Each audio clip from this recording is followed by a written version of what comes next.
Good morning. Are you ready for a thrilling Thursday to finish up this great book, The Raft?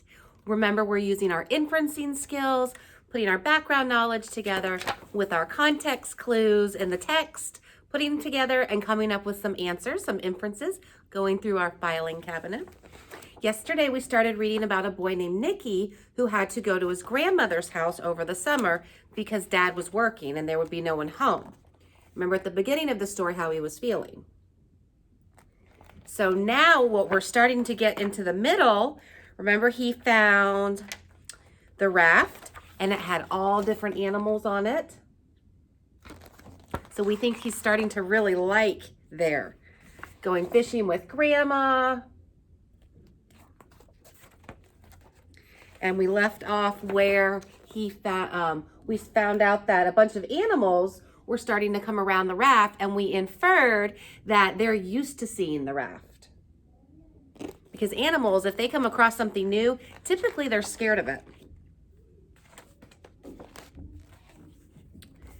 When the weather turned too hot and sticky to sleep indoors, Grandma helped me put up a small tent on the raft. I lay on top of the cool sheets and read comic books by flashlight until I fall asleep. That would be neat, wouldn't it? One night, a noise woke me up. There in the moonlight stood a huge buck. Do you know what a buck is? Not a dollar. A buck is a male deer. He looked right at me and then lowered his head to drink, as if I wasn't there at all. I found Grandma the next morning working on her bear carving. Do you have some extra paper I could draw on? I asked her. She brought out a big sketch pad and a pouch filled with thick pencils and crayons. I've been saving these just for you, she said. Better take these too, and she held out a snorkel and a mask. Never know when they might come in handy on the raft. Handy, remember, a useful tool. Vocabulary. There's that buck. So she's given him a snorkel and a mask to go swimming, and thick pencils and crayons. This is a long page. Let's see. The sun was hot that afternoon, so I pulled into the shade of a willow, which is a type of tree, and then waited to see what animals the raft would bring. It wasn't long before a great blue heron whooshed down. Whoosh, remember our vocabulary word, moving quickly with sound. With a crayfish in its bill. I grabbed a pencil and began to sketch. I felt invisible as the bird calmly ate its lunch right in front of me. It then preened its feathers, looked back up the river, and flew off. That night, I showed my drawing to Grandma. Not bad, she said, not bad at all. And she tacked it up on the wall with one of her own sketches. So there he's drawing that animal on paper. One day I pulled up river farther than I'd ever been, near a clump of tall cattails. That's this plant right here that grows out of the water. I startled an otter family. They dove underwater, but as with the other animals, the raft seemed to calm them down. Soon they were playing all around me. Grandma had been right about the mask and snorkel coming in handy. I slipped them on and then hung my head over the raft and watched the otters play. How cool! Chasing fish, chasing each other, sometimes chasing their own tails. I kept very still, but they didn't seem to mind me watching. They played keep away with a small stone and then tug of war with a piece of rope. It was like they were showing off for me. They even let me feed them right out of my hand. Well, there is something cool and magical about that raft.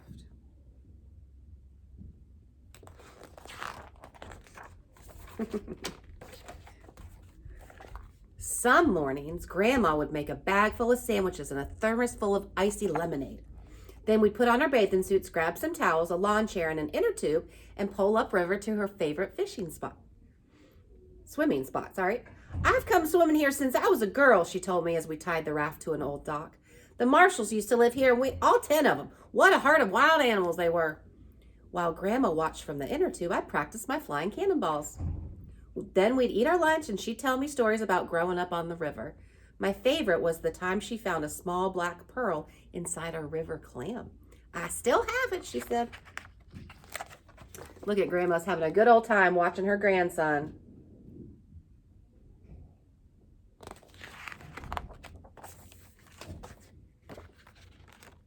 Somehow, on the river, it seemed like summer would never end. But of course it did. So how do you think, what can we infer like by that sentence?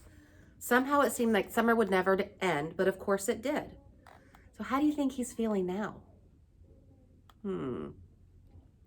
On my last day, I got up extra early and crept down to the dock. The air was cool and low, and a low pearly fog hung over the river. I tied the raft and quietly drifted downstream. So what can we infer his feelings by that? He got up extra early on his last day. Do you think he wanted to have as much time as he could? Usually when you get up early, it's because you want as much time as you can do something, right? Like on Christmas morning, you get up extra early because you want to get down there, you're excited. Good inferencing.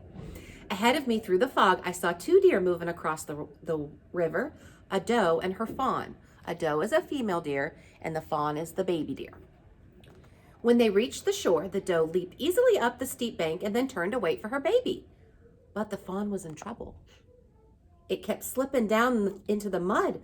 The doe returned to the water to help, but the more the fawn struggled, the deeper it got stuck in the mud.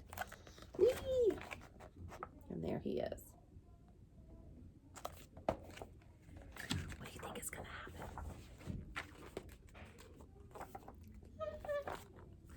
We can infer from the picture he sure did save that deer, right? Sometimes you can use illustrations to infer, not just words. I pushed off the river bottom and drove the raft hard into the muddy bank. Then I dropped into the water. I was ankle deep in mud. You're okay, I whispered to the fawn. I won't hurt you. Gradually, the fawn stopped struggling as if it understood I was there to help. I pulled again and then again, and slowly the fawn eased out of the mud, and finally it was free. Carefully, I carried the fawn up to the bank to its mother.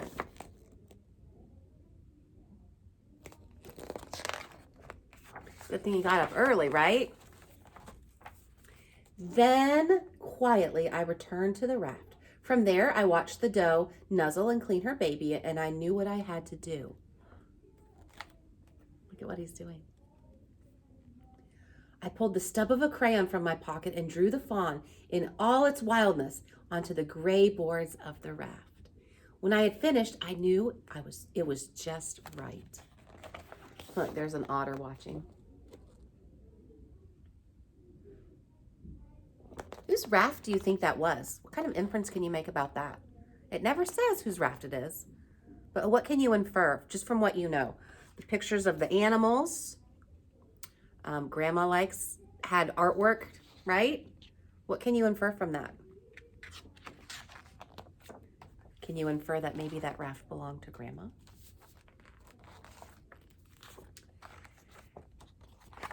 After supper, I showed Grandma my drawing of the fawn and told her my story. It's perfect, she said, but we need to do one more thing. She hurried up to the cottage, and when she came back, she had tubes of oil paint with 2 brushes. Grandma helped me trace my drawing with the oil paint, which soaked deep into the wood of the raft, That'll keep it, she said. Now you'll always be part of the river. Just like you, Grandma, I told her, a river rat. And Grandma laughed. Just like me, she agreed. So what did you think about this wonderful story? We made some great inferences. You're doing a good job with that, really recognizing your background knowledge and how it lends itself and helps you understand the text more. What you're going to do today for your activity is you are going to research river animals, okay? So you can just Google in river animals. Then you're going to have a discussion post, and you're going to post one interesting fact that you learned about one animal, okay? There's all kinds of different animals that you can find. So go on to your Schoology, go on your discussion post for your directions, and you're going to learn all about some new cool animals. We're going to continue working with the raft tomorrow and continue with our inferencing.